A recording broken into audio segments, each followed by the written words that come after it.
center was founded in 1919 by the Women's Club, Amber Club of the Catholic Diocese of Kansas City, Missouri, St. Joseph.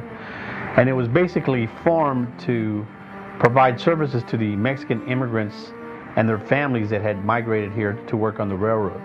In 1922, Kansas City socialite Dorothy Gallagher began volunteering at the center. Her dedication and generosity were instrumental in allowing the Guadalupe Center to become a safe haven for immigrant families. And she was referred to as the very godmother of the West Side. She did so many things for the Mexican colony, as they called it, to really help the Mexican immigrants acclimate and to learn the language, learn the culture, the customs of this country, and then get our people to assimilate. The lady that took care of us was Mrs. Gallagher, which I don't know what would have happened to us in those days if we hadn't had her. Board member Rafaela Lally has been involved in the center for 71 years.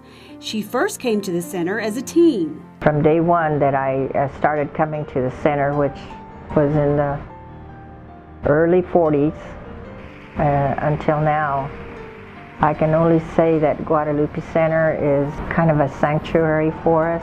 Mrs. Gallagher and the Guadalupe Center were able to provide social services, health care, and education.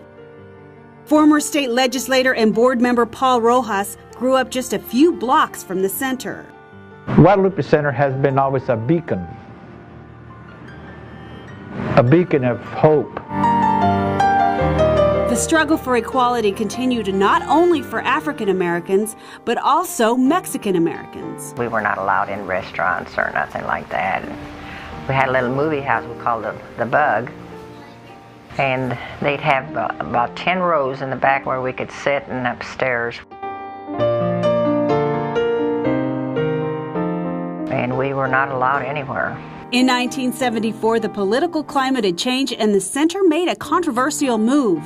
The agency broke ties with the very organization that funded and ran the Guadalupe Center, the Catholic Diocese.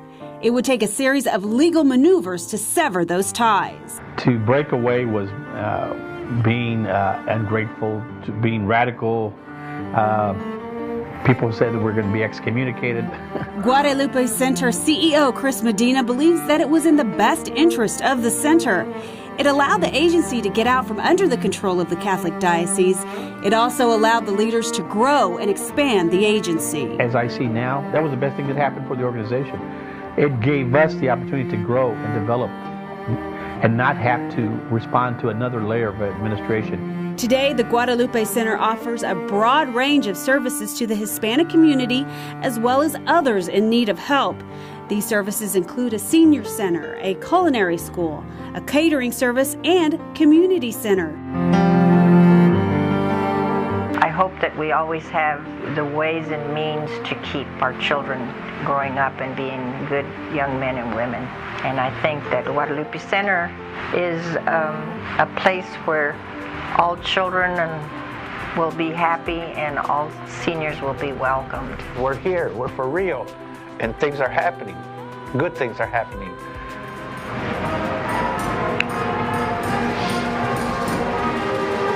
Case in point, the orchestra downstairs, the young people.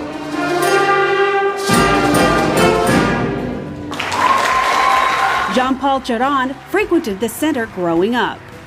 It's just a great institution that has really stood the test of time. And it's more than one individual. It's more than one program. It's more than one idea. What I think it stands for is all that's best and all that we can become as a group of people, the Latino people.